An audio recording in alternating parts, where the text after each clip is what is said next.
मेरे साथ इस समय मुस्लिम लीग के सह सचिव कौसर हयात खान साहब हैं।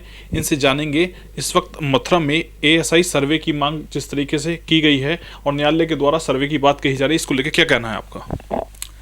देखिए, ये एक लंबा प्रकरण है, पहले से चल रहा है और उसी की एक कड़ी है ये। अब वहाँ एएसआई का सर्वे होना, ये बाबरी मस्जिद के सिलसिले में भी हो चुका, दूसरी मस्जिदों के मामले में भी हो रहा है। मेरा मानना ये है कि ये पूरा प्रकरण गैर कानूनी है, कतई तौर पर गैर कानूनी है। यहाँ की सरकार और यहाँ का एडमिनिस्ट्रेशन और पुलिस, सब लोग एएसआई वगैरह ये सब डिपार्टमेंट मिलकर कानून की धज्जियाँ उड़ा रहे हैं और ये एक तरह से जो संविधान है देश का, उसका भी माहौल उड़ा रहे हैं, मजाक उड़ा रहे हैं।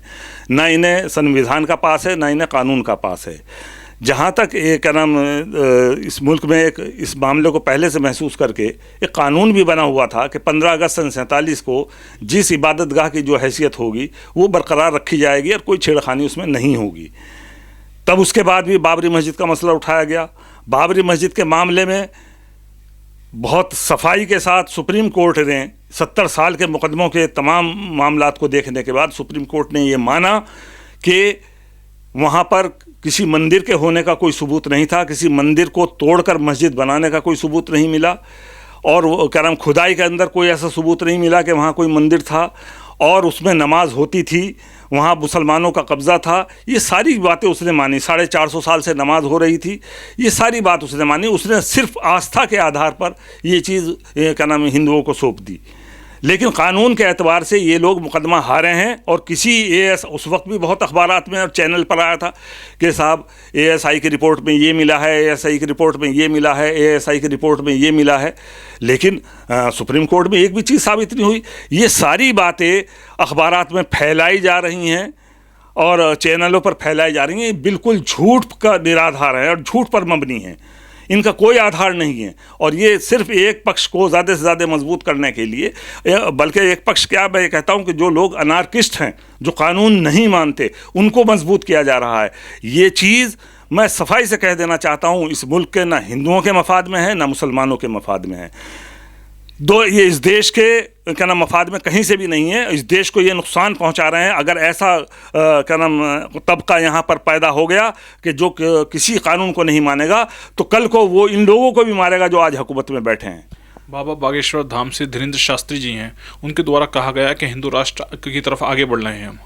हाँ, ये देखिए, ये बाबाओं का सहारा लेकर ये एक पूरी साजिश है पुरानी। इसमें यह नहीं है कि बाबा को कोई क्या नाम अचानक कुछ बात हुई है। एक दूसरे बाबा भी हैं, एक ये दूसरे बाबा हैं। ये कई बाबाओं को इकट्ठा करके एक साजिश पूरी चलाई जा रही है इस देश में मुसलमानों के ख़िलाफ़, मस्जिदों के ख़िलाफ़, नमाज के ख़िलाफ़। ये पूरी एक साजिश चलाई जा रही है। और ये चीज़ जो है, इस चीज़ में वो किसी कानून का सहारा नहीं है, बिल्कुल बेला कानूनियत उन्होंने कर ली है। देखिए, आम तौर पर भी आप देखो कि हम अगर जाते हैं किसी के आदमी की कोई मोटरसाइकिल खो जाए, वो जाए कि साहब मेरी मोटरसाइकिल खो गई, और वो थाने के अंदर जाए, तो थाने वाले उससे मोटरसाइकिल के पेपर मांगते हैं पहले कि आप पहले साबित करो कि हाँ तुम्हारे पास मोटरसाइकिल थी, तब होता है। अब आदमी कोई भी खड़ा होकर ये कह दे कि साहब इसके नीचे क्या नाम मूर्तियां हैं, तो उस आदमी से सबूत क्यों नहीं मांगा जाता कि तू मूर्तियों का सबूत दे? क्या किस आधार पर तू कह रहा है कि साहब मूर्तियां हैं इसके नीचे? कल को कोई आदमी खड़ा होकर राष्ट्रपति भवन के नीचे कह दे कि मूर्तियां हैं, तो राष्ट्रपति भवन तोड़वाओगे कल को आप? क्या ये तो पार्लियामेंट के नीचे कल को कोई कह दे कि साहब इसके नीचे मूर्तियां हैं, तो क्या पार्लियामेंट तोड़वाओगे? ये सब तमाशा हो रहा है। आप ऐसे लोगों को बढ़ावा दे रहे हो, सिर्फ क्या नाम एक तरह से मुस्लिम दुश्मनी में आप अंधे हो गए हो। इसका सबसे ज़्यादा बड़ा जिम्मेदार सरकार है। सरकार और एडमिनिस्ट्रेशन और पुलिस। वहाँ अनपढ़ लोग नहीं बैठे हैं, एडमिनिस्ट्रेशन के अंदर आईएएस और आईपीएस ऑफिसर बैठे हैं। वो क्यों नहीं सोचते कि ये सब क्या हो रहा है? ठीक है, चंद लोग क्या नाम अनपढ़ हो सकते हैं, जाहिल हो सकते हैं, और क्या नाम अनार्किस्ट हो सकते हैं, गुंडे हो सकते हैं, लेकिन आईएएस और आईपीएस को क्या नाम जुकाम हो गया भाई? आईएएस आईपीएस क्यों नहीं सोचता कि क्या सच्चाई क्या है? क्या आईएएस और आईपीएस ये इस तरह देश को चलाना चाहते हैं? उन लोगों के क्या नाम पर नाच रहे हैं। ये चीज़ इंतहाई नुकसानदेह है, बहुत ही अफसोसनाक है, और ये देश के वजूद को ख़तरे में डाल रहे हैं। देश का वजूद ख़तरे में पड़ रहा है। इस तरह से ये करोड़ों का नाम यहाँ मुसलमान, जो यहाँ 25-30 करोड़ मुसलमान रहता है, उनमें बहुत सख्त बेचैनी है। और वो बेचैनी कल को क्या रूप ले ले, क्या हो जाए, कुछ नहीं कहा जा सकता। जब हम ये सोचेंगे कि ना हमारी जान यहाँ महफूज है, ना हमारा माल यहाँ महफूज है, ना हमारी मस्जिदें महफूज हैं, ना हम नमाज़ पढ़ सकते हैं, ना रोज़ा कल ना अजान दे सकते हैं, तो कल अगर ये हम महसूस करेंगे तो कल हम क्या करेंगे? क्या आप ये समझते हो कि हम भी बिल्कुल ऐसे मतलब बैठे हैं कि साहब जो कुछ आप करोगे ठीक है साहब आप कर लो? तो ऐसा नहीं होने वाला है। हमारा ज़्यादा इम्तहान ना लिया जाए और इस मुल्क में एक कानून है, एक दस्तूर है, उसका सहारा लिया जाए और उस कानून और दस्तूर का सम्मान किया जाए और उसके सम्मान के साथ जो भी मसले हैं उनको मसलों को हल किया जाए, वरना तो ये देश के वजूद के लिए ख़तरा है।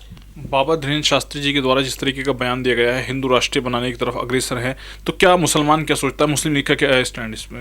नहीं, मैं तो ये पहले कह चुका ना, मुस्लिम लीग का भी स्टैंड और मुसलमानों का भी स्टैंड ये है कि इन ऐसे लोगों के खिलाफ सख्त कार्रवाई होनी चाहिए। वो IAS IPS जो पूरे मुल्क को चला रहे हैं, समझे, वो अनपढ़ लोग नहीं है जो पूरे मुल्क को चला रहे हैं, वो कम से कम क्यों नहीं सोचते कि ऐसे लोगों को के मुंह पे लगाम लगाई जाए और उन लोगों को कानूनी कार्रवाई की जाए? क्यों कानूनी कार्रवाई नहीं होती? इसका मतलब ये है कि वो आपकी सरपरस्ती में आगे बढ़ रहे हैं। मुझे धीरेन्द्र शास्त्री से इतनी शिकायत नहीं है, मुझे यहाँ के एडमिनिस्ट्रेशन से शिकायत है कि वो IAS IPS ऑफिसर क्यों इस मामले में गौर नहीं करते कि यहाँ ऐसा क्यों हो रहा है। उन्हें कम से कम ये करना चाहिए कि उन्हें गौर करना चाहिए और उन्हें ऐसे लोगों के खिलाफ कार्रवाई करनी चाहिए।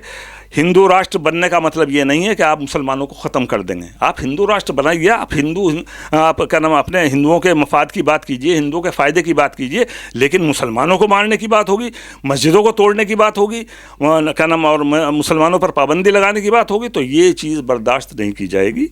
इसमें ज़रा सा सोचना पड़ेगा सरकार को भी और यहाँ के एडमिनिस्ट्रेशन को भी और यहाँ की सरकार चलाने वालों को भी।